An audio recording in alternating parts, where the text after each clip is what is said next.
మన జీవితంలో కొన్ని సందర్భాల్లో ముందు దారి కనిపించదు, వెనక్కు వెళ్లే అవకాశం కూడా ఉండదు. సహాయం చేసేవారు ఎవరూ కనిపించరు. అప్పుడు మనలో ఒక ప్రశ్న వస్తుంది, ఇక నేను ఏం చేయగలను? అలాంటి సమయంలో ఒక మనిషి మనకు ఒక గొప్ప సమాధానం చెప్తాడు. ఫలితం నా చేతిలో లేకపోయినా ప్రయత్నం మాత్రం నా చేతిలోనే ఉంది. ఆ మనిషే మహాజనకుడు, బుద్ధుని యొక్క పూర్వజన్మ.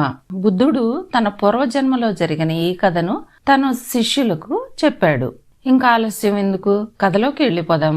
పూర్వకాలంలో మిథిలా రాజ్యాన్ని అరిట్ట జనకుడు అనే రాజు పరిపాలించేవాడు. అతనికి ఒక తమ్ముడు ఉన్నాడు. అతని పేరు పోలజనకుడు.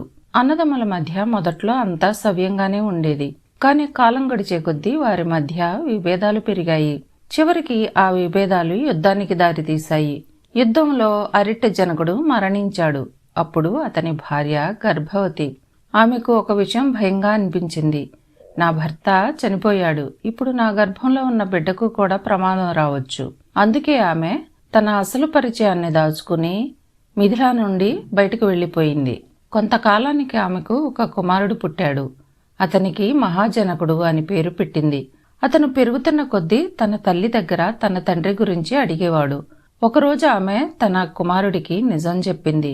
నువ్వు సాధారణ కుటుంబంలో పుట్టినవాడివి కాదు. నీ తండ్రి అరిట్ట జనకుడు, ఆయన మిథిలా రాజు. మహాజనకుడు ఆశ్చర్యపోయాడు. అయితే ఇప్పుడు ఆ రాజ్యం ఎవరిది? తల్లి సమాధానం చెప్పింది. నీ తండ్రి మరణించిన తర్వాత నీ బాబాయి పోలజనకుడు రాజయ్యాడు. మహాజనకుడు కొంతసేపు మౌనంగా ఉన్నాడు. కానీ అతని మనసులో ఒక సంకల్పం పుట్టింది. ఒకరోజు నేను మిథిలాకు తిరిగి వెళ్తాను. అయితే వెంటనే యుద్ధానికి వెళ్లాలని అతను అనుకోలేదు. ముందుగా తనకు అవసరమైన సంపదను సంపాదించుకోవాలని నిర్ణయించుకున్నాడు. మహాజనకుడు వ్యాపారం చేసి సంపదను సంపాదించాలనుకున్నాడు. అందుకోసం ఒక వ్యాపార నౌకలో సముద్ర ప్రయాణానికి బయలుదేరాడు.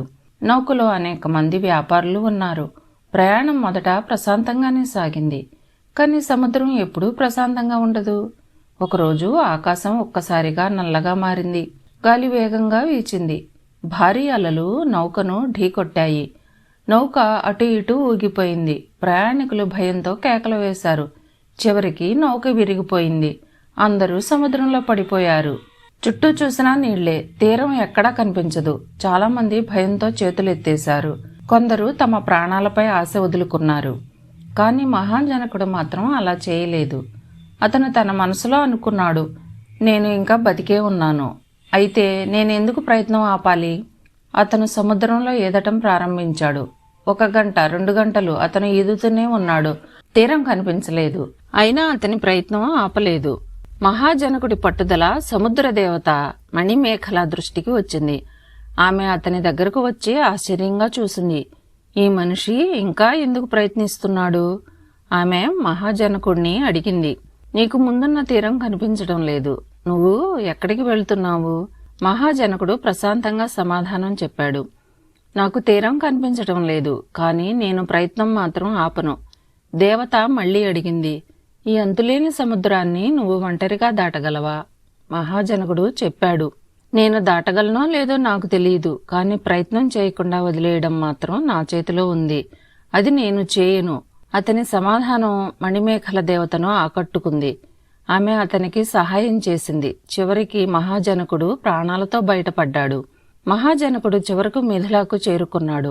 అక్కడి పరిస్థితులు మారిపోయాయి. అతని బాబాయి పోలజనకుడు అప్పటికే రాజు. కానీ మహాజనకుడు తనకు రావాల్సిన రాజ్యాన్ని తిరిగి పొందాడు. అతను మిథిలా రాజయ్యాడు.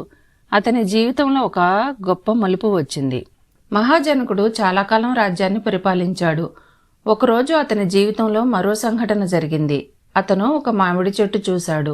ఒక చెట్టుకు పండ్లు ఉన్నాయి, మరో చెట్టుకు పండ్లు లేవు. ప్రజలు పండ్లున్న చెట్టును కొల్లగొట్టారు. చెట్టు కొమ్మలు విరిచేశారు. అప్పుడు మహాజనకుడికి ఒక ఆలోచన వచ్చింది. పండ్లున్న చెట్టుకే ఇంత నష్టం, ఏమీ ఇవ్వని చెట్టును ఎవరూ పట్టించుకోవడం లేదు. అతని మనసులో మరో ప్రశ్న వచ్చింది. అధికారం, సంపద, రాజ్యం కూడా ఇలాంటివే కాదా? తన దగ్గర ఉన్నంతకాలం వాటిని కాపాడుకోవాలనే భయం, వాటిని కోల్పోతామనే ఆందోళన, వాటిని పొందాలనే కోరిక, ఇవన్నీ మనిషిని బంధిస్తాయి. అతనిలో వైరాగ్య భావన పెరిగింది. చివరికి మహాజనకుడు రాజ్యాన్ని విడిచిపెట్టి ఆధ్యాత్మిక మార్గాన్ని ఎంచుకున్నాడు. ఈ కథలో అసలు బోధ ఏమిటి? మహాజనక జాతకం కేవలం ప్రయత్నం చేయాలి అనే కథ కాదు. ఇందులో 2 గొప్ప విషయాలు ఉన్నాయి. మొదటిది ప్రయత్నం. సముద్రంలో తీరం కనిపించకపోయినా మహాజనకుడు ఈదడం ఆపలేదు. ఫలితం కనిపించకపోయినా ప్రయత్నాన్ని వదలకూడదు అనేది. రెండవది వైరాగ్యం. చివరికి రాజ్యం, సంపద, అధికారం అన్నీ ఉన్నప్పటికీ వాటికి శాశ్వతత్వం లేదని తెలుసుకున్నాడు. సాధించటం ఒక విజయం, కానీ సాధించిన దాన్ని ఎప్పుడు వదలాలో తెలుసుకోవడం మరింత గొప్ప జ్ఞానం. మనలో చాలామంది ఇప్పుడు ఒక అంతులేని సముద్రంలో ఉన్నట్టుగా అనిపించే పరిస్థితుల్లో ఉంటాం. ఉద్యోగం కోసం ప్రయత్నిస్తున్నాం, వ్యాపారం కోసం ప్రయత్నిస్తున్నాం, కుటుంబాన్ని నిలబెట్టడానికి ప్రయత్నిస్తున్నాం, ఒక కళను నిజం చేసుకోవడానికి ప్రయత్నిస్తున్నాం. కానీ ఎంత ప్రయత్నించినా తీరం కనిపించదు. అప్పుడు మహాజనకుడిని గుర్తు చేసుకోవచ్చు. తీరం కనిపించకపోవడం ఓటమి కాదు, ఈత ఆపేయడం మాత్రమే ఓటమి. అదే సమయంలో తీరం చేరుకున్న తర్వాత కూడా ఇదే నా జీవితం అంతా అని పట్టుకుని ఉండాల్సిన అవసరం లేదు. ఎప్పుడు ముందుకు సాగాలో, ఎప్పుడు వదిలిపెట్టాలో తెలుసుకోవడమే జీవిత జ్ఞానం.